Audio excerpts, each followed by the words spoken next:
भाई ये है टेलीकॉम की बेसिक ट्रेनिंग, या फिर रैन की बोल सकते हैं। रैन पे ज़्यादा फोकस है, क्योंकि टेलीकॉम में रैन ज़्यादा, रैन पे एक्टिविटीज़ ज़्यादा होती हैं कंपेयर टू कोर। छोटे नेटवर्क में तो कोर पे बहुत कम होती हैं, रैन पे ज़्यादा होती हैं। तो ये सारे कंपोनेंट दिखा दिए गए हैं, ये फ्रंट पेज है और कुछ नहीं है ये। अब ट्रेनिंग की एजेंडा क्या है, ट्रेनिंग में क्या क्या आपको बताया जाएगा। इसमें starting from the very start, spectrum allocation. कोई भी बिजनेस टाइकून है, उसको अगर अपना कोई नेटवर्क स्टार्ट करना है तो उसे स्पेक्ट्रम एलोकेशन से स्टार्ट करना पड़ेगा। तो स्पेक्ट्रम एलोकेशन मींस कौन सा स्पेक्ट्रम लेना है आपको, लोअर फ्रीक्वेंसी लेनी है, हायर फ्रीक्वेंसी लेनी है, और ये डिपेंड करेगा कि अवेलेबिलिटी भी होनी चाहिए आपके रेगुलेटर के पास। जैसे इंडिया में ट्राई है, युगांडा में यूसीसी है, तंजानिया में टीसीआरए है, पीएनजी में निक्ता करके एक है। तो वो डिपेंड करेगा कि उनके पास अवेलेबिलिटी भी होनी चाहिए आपकी डिज़ायर्ड फ्रीक्वेंसी की। लेकिन नॉर्मली अगर आपको कवरेज ज़्यादा चाहिए तो फ्रीक्वेंसी 800 मेगाहर्ट्ज़ ये बेस्ट होती है उसके आसपास की। इसमें आपको एक ऑप्टिमल कवरेज मिल जाता है, दूर तक भी, ये 5 किलोमीटर तक भी चला जाएगा, ये 10 किलोमीटर भी चला जाएगा अगर रिमोट की बात करें। लेकिन 10 नॉर्मली 10 को लेके कोई बजट या प्लान नहीं करता है, लेकिन 5-7 किलोमीटर तक जा सकता है बड़े आराम से। और अगर लोअर फ्रीक्वेंसी पे जाएँ 450 मेगाहर्ट्ज़ पे, तो वो तो और भी दूर जा सकता है। मतलब CDMA 35-45 किलोमीटर तक भी जा सकता है, वो इतना दूर जा सकता है। बहुत वीक कवरेज आएगा, लेकिन आ सकता है वहाँ तक भी कवरेज। लेकिन अगेन वो इतना कोई प्लान नहीं करता है। लेकिन ये टेस्ट किया गया है, मैंने खुद टेस्ट किया हुआ है 45 तंजानिया में CDMA के ऊपर। लेकिन प्रॉब्लम क्या होता है, 450 मेगाहर्ट्ज़ में आपको यूई यानी कि डिवाइसेस, यानी कि मोबाइल हैंडसेट वगैरह, वो आसानी से नहीं मिलते, और डिवाइसेस के साइज़ बढ़ जाते हैं एक्चुअली। तो इस वजह से नहीं मिलते, क्योंकि लोअर फ्रीक्वेंसी होगा तो आपका एंटीना साइज़ हायर हो जाते हैं। और 450 मेगाहर्ट्ज़ इतनी पॉपुलर फ्रीक्वेंसी नहीं है कि जितने डिवाइसेस आ रहे हैं मार्केट में वो उनको अनलॉक करके रखें या उसको सपोर्ट भी करते हैं। अनलॉक तो दूसरी बात है, सपोर्ट ही नहीं करते कई बार। तो 450 इसलिए बहुत फेवरेट फ्रीक्वेंसी नहीं होती। अदरवाइज अगर लॉन्ग डिस्टेंस जाना है तो 450 लॉन्ग डिस्टेंस के लिए अच्छा है, लेकिन यूई साइड पे, डिवाइस साइड पर प्रॉब्लम आ जाती है। तो मोस्टली लोग यूज़ करते हैं 800 मेगाहर्ट्ज़ के 800 मेगाहर्ट्ज़ के आसपास नहीं मिले, क्योंकि ये प्रीमियम फ्रीक्वेंसी होती है, मुश्किल से मिलती है, और ऑक्यूपाइड है, कॉस्ट ज़्यादा होती है। थोड़ा फिर हायर में जाते हैं, हायर में जाएंगे तो 1800 में फ्रीक्वेंसी में चले जाएंगे, और जाएंगे तो 21 मेगाहर्ट्ज़ चले गए, 19 मेगाहर्ट्ज़, 23 मेगाहर्ट्ज़, 2600 मेगाहर्ट्ज़, इन सब में चले जाते हैं। जितना हम हायर फ्रीक्वेंसी में जाएंगे उतना ही हमारा कवरेज रिड्यूस होता जाएगा। तो उन फ्रीक्वेंसी को हम रिमोट में 1800 मेगाहर्ट्ज़ तो यूज़ कर लेते हैं रिमोट में भी, लेकिन जहाँ अगर 800 में एक टावर लगेगा तो 1800 में मान लो 3 टावर लगेंगे या 2.5 टावर लगेंगे, इतने टावर लग जाते हैं। तो वो इसलिए फ्रीक्वेंसी की कॉस्ट तो कम कर दी जाती है, लेकिन इंस्टॉलेशन, ऑपरेशन, मेंटेनेंस, उन सबकी कॉस्ट बढ़ जाती है, क्योंकि नंबर ऑफ़ टावर्स बढ़ेंगे तो फिर वो बढ़ जाएगा, उसमें ऑपरेशन एक्सपेंडिचर भी बढ़ जाएंगे और कैपेक्स भी बढ़ जाएगी, कैपिटल एक्सपेंडिचर्स। तो इसलिए 1800 सेकेंड चॉइस हो सकती है। और लेकिन अगर बात करें डेंस अर्बन अर्बन की, तो 1800 मेगाहर्ट्ज़ हो या 800 हो, वो सब बराबर है। इनफैक्ट 1800 इज़ मोर सूटेबल, जहाँ आपको ऑलरेडी बहुत सारे टावर लगाने हैं, जहाँ कवरेज बहुत दूर तक आपको देना ही नहीं है, कुछ 100 मीटर्स तक ही देना है। तो आप 1800 जाओ, 2600 भी जाओ, 2600 पे आपको बहुत थ्रूपुट मिलेगा, पॉल्यूशंस कम होते हैं, SINR आपके जो नॉइज़ रेशो हैं काफ़ी अच्छे आते हैं उसके अंदर, सिग्नल टू इंटरफेरेंस रेशोज़ वगैरह। तो आप 2600 पे जा सकते हो।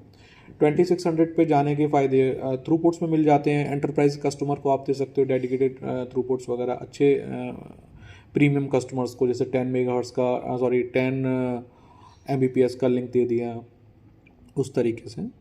तो वो भी हो सकता है।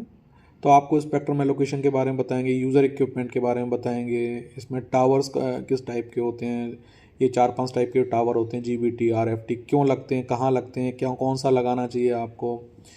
एंटीना आपको अगर परचेज़ करना है तो कौन से एंटीना परचेज़ करना चाहिए, तो वो स्पेक्ट्रम से मैच करता हुआ होना चाहिए, और क्या कितने DBI का होना चाहिए, और एंटीना का साइज़ वगैरह पे भी हमें ध्यान देना पड़ता है, वेट कितना है, साइज़ कितना है, वो सब देखना पड़ता है एज ए प्रोक्योरमेंट मैनेजमेंट के अंडर में। केबलिंग होगी तो केबलिंग आती है वहाँ पे, अब कौन सी केबलिंग आएगी, कितना उसका होता है, वो सब ध्यान देना पड़ता है हमको। कि हमारे अगर 50 मीटर में हम प्लान कर रहे हैं तो हमारे उससे प्री केबल जो आ रही है, क्योंकि आज की डेट में फीडर केबल तो ऑब्सोलीट हो गई है। पुराने ज़माने में फीडर केबल आया करती थी जो कि बहुत कॉस्टली हुआ करती थी और बहुत हैवी इंस्टॉलेशन लगता था, टाइम लगता था। अभी BBU RRU में ब्रेक कर दिया गया है BTS को। उसका ट्रांसमीटर वाला पार्ट ऊपर लगाया जाता है RRU। ये 4G के टाइम से नॉर्मली 2009-10 से शुरू हो गया था काम। ये RRU ऊपर लगता है ट्रांसमीटर पार्ट, और जो आपका वाला पार्ट है बेस बैंड वाला पार्ट वो नीचे लगता है। तो उनके बीच में सिपरी केबल लगती है। तो वो नॉर्मली फीडर केबल चली जा चुकी है, अभी है नहीं फीडर केबल। पुराने टावर्स पे मिल जाएगी जो पुराने अभी टेक्नोलॉजी चला रहे हैं। नए टावर्स पे जो नया उन्होंने इंस्टॉलेशन किया है 2008-9 के बाद, मोस्टली वहाँ से फीडर केबल हट गई है। तो एंटीना के बारे में बताएंगे, केबलिंग के बारे में। RRU जैसे कि बताया कि अभी इनोड बी को हम दो पार्ट में तोड़ सकते हैं, BBU और RRU में। BBU बेस बैंड हो गया जो कि लो फ्रीक्वेंसी को डील करेगा, एक तरह से brain of the eNodeB हो गया। RRU आपका ट्रांसमीटर पार्ट हो गया।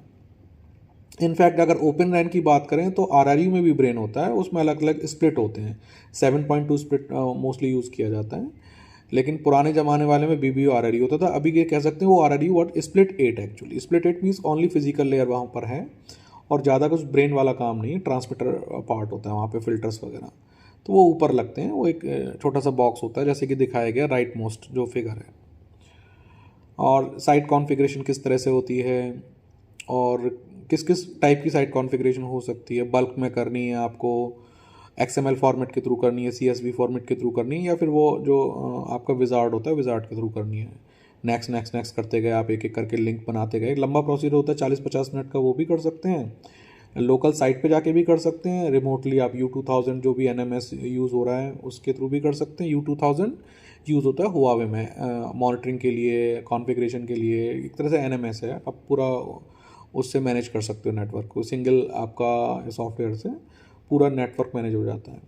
तो आप वहाँ से भी साइट कॉन्फ़िगरेशन कर सकते हो। आपको 1 बाय 1 जाना है, स्टेप बाय स्टेप एक एक लिंक क्रिएट करके एक एक साइट में एक एक चीज़ सेक्टर बाय सेक्टर क्रिएट करके जा सकते हैं। या फिर उसके आप एक XML फॉर्मेट या CSV फॉर्मेट या फिर एक्सेल में उसको आप उसके सारे पैरामीटर इंपोर्ट करके किसी एक साइट के, बाकी नेक्स्ट साइट के लिए 5-7 पैरामीटर जो होते हैं जो साइट स्पेसिफिक होते हैं उनको चेंज करके उसे वापस अपलोड किया जा सकता है। तो वो बहुत फास्ट काम हो जाता है, 10 मिनट में, 15 मिनट में। एक साथ 50 साइटें पे करनी है तो बल्क अपलोड कर दो आप वहाँ से, वो भी किया जा सकता है। जबकि 1 बाय 1 जाएंगे तो बहुत टाइम लग जाएगा। फिर ATP क्या होती है, आपने साइट कॉन्फ़िगर हो गया, सब कुछ हो गया, इंस्टॉल हो गया, बेसिक टेस्ट किया गया, उसमें बेसिक ATP की डोर के अलार्म आ रहे नहीं आ रहे हैं, इंस्टॉलेशन ठीक से हुआ है नहीं किया आपका, और भी काफ़ी सारे पैरामीटर्स होते हैं वो चेक करते हैं। फिर SCFT किया रहता है, single cell functionality test, means आपका थ्रूपुट ठीक आ रहा है, हैंड ओवर ठीक हो रहे हैं, कॉल्स ठीक से बन रही है, वो बेसिक टेस्ट उसमें किए जाते हैं SCFT में। NMS के बारे में थोड़ा बताएंगे, जैसे कि हुआवे में U2000 है, उससे हम कौन कौन सी एक्टिविटी करते हैं। उसके बाद आपका प्रोजेक्ट खत्म हो गया, आपने ऑपरेशन मेंटेनेंस में दे दिया, तो ऑपरेशन मेंटेनेंस में बेसिक क्या क्या है, 6-7 टाइप के जो मेन काम होते हैं वो बताए जाएंगे, लेकिन कोई ऐसा स्पेसिफिक नहीं होता। लेकिन नॉर्मली क्या हो गया कि RRU आपका अपनी आ रहा, या फिर कहीं कंजेशन है, कहीं कुछ है, वो टाइप के 5-6 टाइप के आइटम O&M में आते हैं, ऑपरेशन मेंटेनेंस में वो बताए जाएंगे। उनकी ट्रबल शूटिंग के बेसिक स्टेप्स क्या होते हैं, ये सब इस ट्रेनिंग में बताया जाएगा। सबसे first thing first, spectrum allocation. Actually कोई भी बिजनेस टाइकून है, उसको स्पेक्ट्रम एलोकेशन करना है, सबसे पहले उसको स्पेक्ट्रम गवर्नमेंट से लेना पड़ेगा। कौन सा लेना है वो सब चीज़ें इसमें बताई जाएंगी कि होता क्या है स्पेक्ट्रम। जैसे कि गवर्नमेंट डिफरेंट बिडर्स को स्पेक्ट्रम देती है, उनके प्राइसेस के हिसाब से अलग अलग गवर्नमेंट क्राइटेरिया रखती है। जैसे इंडिया में इस तरह का डीमोटिवेट करने के लिए चाइनीज़ को उस तरह के क्राइटेरिया रख दिए जाएंगे कि वो लीगली तो सपोज बाइंड नहीं करना है, लेकिन इस तरह से क्राइटेरिया है कि ऑपरेटर भी डिस्करेज हो उसको करने के लिए, वो अपने अपने किसी भी रीज़न से रखे जा सकते हैं। या किसी को फेवर देना है तो उस तरह से क्राइटेरिया भी रख सकती है गवर्नमेंट। लेकिन नॉर्मली पास हिस्ट्री वगैरह देखी जाती है, उनकी देखा जाता है कि उनके पास इतनी फंडिंग्स, इतने सोर्सेज हैं। जैसे उनको हम लाइसेंस तो दे दिया ठीक है, लेकिन क्या उनके पास पूरा रोल आउट करने के लिए फंडिंग है उनके पास, उनका बैकग्राउंड क्या है, वो सब भी चेक किया जाता है, उसके बेस पर दिया। क्योंकि एक ही फ्रीक्वेंसी के पीछे 8-10 बिडर भी हो सकते हैं, उन 8-10 बिडर को दी नहीं सकती क्योंकि वो लिमिटेड है हमारा स्पेक्ट्रम। तो उस वजह से वो गवर्नमेंट डिफरेंट क्राइटेरिया के हिसाब से और अपने और भी रीजंस हो सकते हैं, उनके हिसाब से ये स्पेक्ट्रम एलोकेशन में ही सबसे बड़ा अभी तक का जो स्कैम हुआ था इंडिया में, वो स्पेक्ट्रम एलोकेशन में हुआ था। ये बहुत कॉस्टली आता है। जो प्रीमियम फ्रीक्वेंसी है जैसे 800 मेगाहर्ट्ज़ वगैरह, वो तो बहुत कॉस्टली होती हैं। आगे फ्रीक्वेंसी हायर जाते जाएंगे कॉस्ट थोड़ी कम होती जाती है, क्योंकि वहाँ पे बहुत सारा वो जो बैंड होते हैं वो बहुत, वहाँ पे बहुत ज़्यादा मेगाहर्ट्ज़ अवेलेबल होता है। वहाँ पे बहुत आगे चले जाओगे तो 400 मेगाहर्ट्ज़ तक के भी बैंड होते हैं वहाँ पे, इतने इतने ज़्यादा बड़े होते हैं। 800 वगैरह पे तो आपको 10-10 मेगाहर्ट्ज़ का मिल जाएगा, 5 मेगाहर्ट्ज़ का, 20 मेगाहर्ट्ज़ का मैक्सिमम।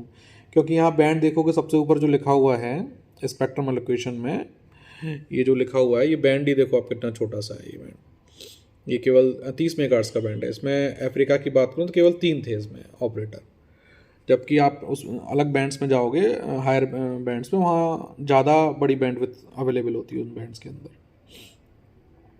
तो कौन सा एक्वायर करना है हमें? अगर हमें कवरेज ज़्यादा चाहिए तो हमें लोअर बैंड्स में जाना चाहिए, जैसे 800 मेगाहर्ट्ज़ हो गया। और थोड़ा आप नहीं है तो 18 मेगाहर्ट्ज़ में जा सकते हैं, वहाँ भी कवरेज भी मिलेगा, कैपेसिटी मिलेगी, वो बीच का सा बैंड है। लेकिन अगेन 1800 भी सेकंड प्रायोरिटी होती है। 2.6 पे जा सकते हैं, थ्रूपुट्स हाई मिलेंगे आपको, वहाँ पे SINR कम अच्छे मिलेंगे आपको, नॉइज़ लेवल्स वगैरह, तो वहाँ पे आपको अच्छा है, वहाँ पॉल्यूशन कम रहता है, उस पर अच्छा थ्रूपुट आते हैं। अगर स्पेक्ट्रम एक बार दे दिया उन्होंने गवर्नमेंट ने, तो ये चेक करना बहुत ज़रूरी है कि वो उस स्पेक्ट्रम पे कोई आपकी किसी दूसरा कोई ऑपरेटर या कोई भी अननोन पार्टी, कोई टेलीविज़न ऑपरेटर भी हो सकता है, कुछ भी हो सकता है, वो कोई रेडिएट तो नहीं कर रहा, वो रेडिएशन चेक करना बहुत ज़रूरी है। उसके लिए स्पेक्ट्रम एनालाइज़र होता है। स्पेक्ट्रम एनालाइज़र एक तरह का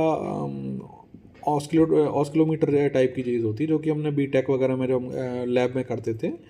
तो वो उसके अंदर एक एंटीना लगा होता है, एक मीटर होता है, उस एंटीना, एक यागी एंटीना या ओमनी एंटीना के थ्रू वो रिसीव करता है कहीं से कोई उस बैंड, तो हम वो बैंड सेट कर देते हैं जो हमें मिला है, गवर्नमेंट ने दिया है। वो बैंड पे आपका एक सर्टेन नॉइज़ लेवल तो आएगा आपका, लेकिन इतना नॉइज़ लेवल नहीं होना चाहिए कि जैसे कि आपका 95 आ रहा है, 105 आ रहा है, वो भी नहीं है, मतलब या 100 आ रहा है वहाँ पे नॉइज़ लेवल, -100 रिसीव लेवल, तो यानी कि वहाँ पे कोई रेडिएट कर रहा है, वो आप चेक कर सकते हैं। अचानक से कहीं से स्पाइक मिल रहे हैं वहाँ पे, तो वो सब आ रहे हैं, मीन्स कोई रेडिएट कर रहा है, तो वो यागी एंटी। वैसे तो ये काम गवर्नमेंट का होता है, गवर्नमेंट के संग मिलके किया जाता है, लेकिन इंडिपेंडेंट भी ऑपरेटर करते हैं। गवर्नमेंट कई बार इतनी फास्ट काम नहीं करती, बहुत रेड टेपिस में फंस जाएगा मामला।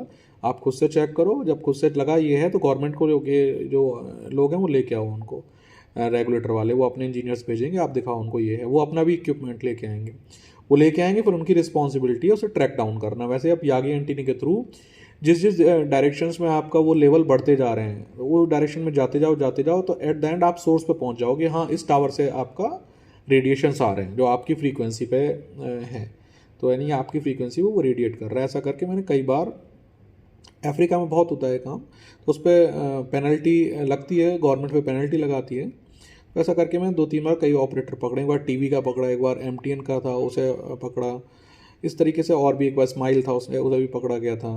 ये सब बंद कराया गया, पेनल्टी लगी नहीं लगी मैं श्योर नहीं, लेकिन मैंने बंद कराया था मैंने सबको। तो ये सब चीज़ें होती हैं उनके अंदर, तो आप उसमें स्पेक्ट्रम एनालिसिस चेक कर सकते हैं, कोई एक्सटर्नल प्लेयर कोई आपके उस पर फ्रीक्वेंसी पे इंटरफेयर तो नहीं कर रहा। और भी काफ़ी डिटेल्स हैं इसके बारे में। अगर कोई लगातार इंटरफेयर कर रहा है तो it is easy to track down actually. आप जाओ लगातार, वो कंटिन्यूसली वहाँ पे एक पल्स दिखाई देगी आपको, हाई एकदम अचानक से आपको दिखाई देगा कि हाँ ये तो यहाँ पे तो लेवल्स एकदम चेंज हो गए, बढ़ गए बहुत ज़्यादा लेवल्स। लेकिन कोई कभी कभी कर रहा है और कभी नहीं कर रहा, वो रिसीव सेक्शंस पे है, यानी कभी होता है कभी नहीं होता, वो डिफ़िकल्ट होता है। ट्रांसमिट में कोई कर रहा है आपका, कोई लगातार उस फ्रीक्वेंसी पे ट्रांसमिट कर रहा है, it is easy to find out actually. लेकिन अगर उस पर रिसेप्शन हो रहा है तो वो कभी आएगा कभी नहीं आएगा, वो डिफ़िकल्ट था। वो ऐसा हुआ था, वो उसे पकड़ा गया था, लेकिन काफ़ी डिफ़िकल्ट था वो पकड़ना। और भी हम जो रेगुलेटर होता है उस पर और चीज़ें हम लाइसेंसिंग उसके और हमें चाहिए होते हैं, जैसे कि मिन सीरीज़ चाहिए होती है, MDN सीरीज़ चाहिए होती है, पॉइंट कोड्स चाहिए होते हैं, MNC चाहिए होता है। MCC तो एक्चुअली जो MC है वो 15 डिजिट का होता है, उसमें MCC, MNC और मिन होता है। 3 डिजिट का MCC, 2 डिजिट का MNC और 10 डिजिट का मिन नंबर की सीरीज़ होती है। तो मिन नंबर की सीरीज़ है, बेसिकली उसे आप मान सकते हैं MDN की सीरीज़ से मैप कर दिया जाता है, जबकि MDN की सीरीज़ भी लेनी थी। MDN मीन्स मोबाइल नंबर, जो आपका कस्टमर का मोबाइल नंबर होता है उसको MDN बोलते हैं। मोबाइल डायरेक्टरी नंबर करके इसका फुल फॉर्म होता है। This is basically the mobile number जो आप लोगों को पता होता है, जो भी आपके एयरटेल इन सबके नंबर्स होते हैं, लेकिन ये बैकग्राउंड में मिन से मैप्ड होते हैं या इमसी से मैप्ड होते हैं एक्चुअली। तो अंदर जो भी सिस्टम में चल रहा होता है, बिलिंग सिस्टम में एमडीएन मिल जाएगा आपको, लेकिन एमएमई वगैरह में या फिर एचएसएस में, इसमें आपको ये इमसी ज़्यादा इसमें दिखाई देगा। इमसी के थ्रू ट्रेसिंग वगैरह होती है, सिस्टम में ट्रेस वगैरह लगाए जाते हैं, इमसी से हम लगाते हैं।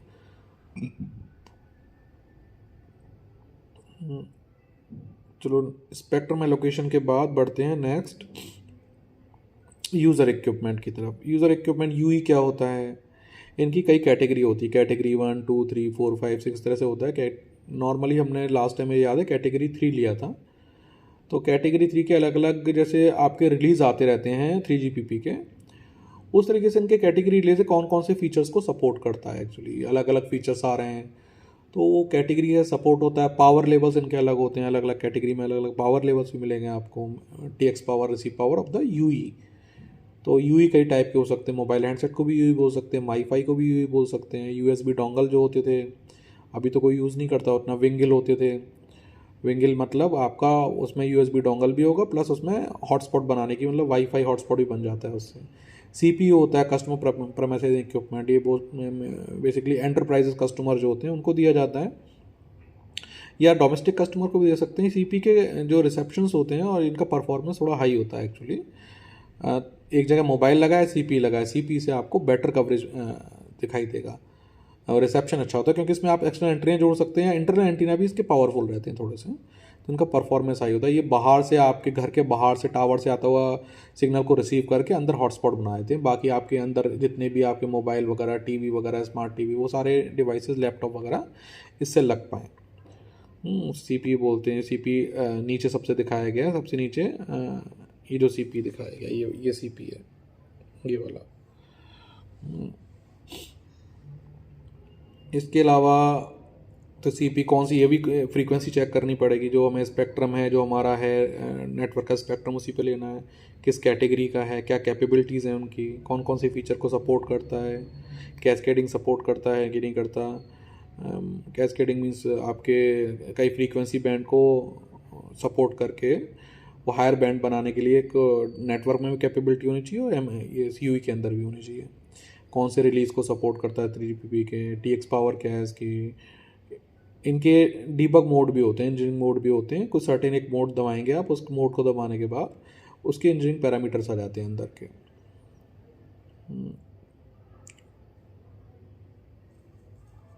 NB-IoT और LTM करके वो भी उनके सपोर्ट करने वाले यूज हो सकते हैं। इनके सिम कार्ड होते हैं और डिवाइसेस होते हैं।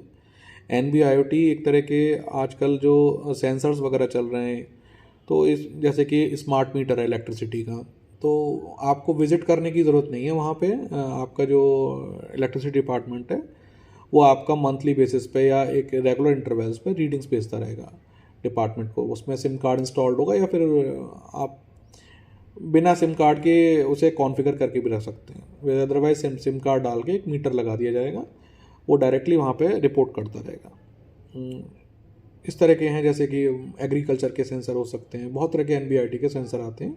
डस्टबिन के सेंसर हो सकते हैं, आपके हेल्थ केयर में इस तरह के सेंसर हो सकते हैं, तो NB-IoT के अंदर में आते हैं। NB-IoT 3 टाइप का होता है। ये फ्रीक्वेंसी जो बैंड होता है, या तो मिड बैंड में चलता है, या गार्ड बैंड में चलता है, या इन बैंड कहीं भी चल सकता है। नॉर्मली लोग गार्ड बैंड में चलाना पसंद करते हैं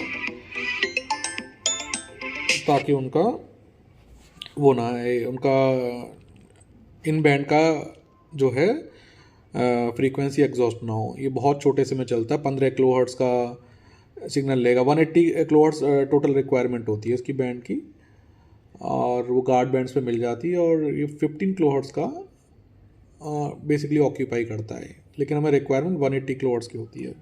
बट ये देखना पड़ेगा, मैं श्योर नहीं उसके बारे में, मुझे ये फिगर्स वापस चेक कराने पड़ेंगे। अब टावर हैं, आप टेलीकॉम में काम कर रहे हैं, बाहर रैन में हैं, तो आपको टावर का बेसिक्स पता होना चाहिए। टावर कितने टाइप के होते हैं, क्या क्या होता है इसके अंदर। जैसे कि GBT टावर है, ग्राउंड बेस्ड टावर है, सेल्फ सपोर्टेड, यानी कि कोई इसमें रोप वगैरह कुछ अलग से एक्स्ट्रा नहीं लगाई गई है, स्टील रोप वगैरह, सेल्फ सपोर्टेड है। RFT है, रूफ टॉप टावर है, ये भी सेल्फ सपोर्टेड है।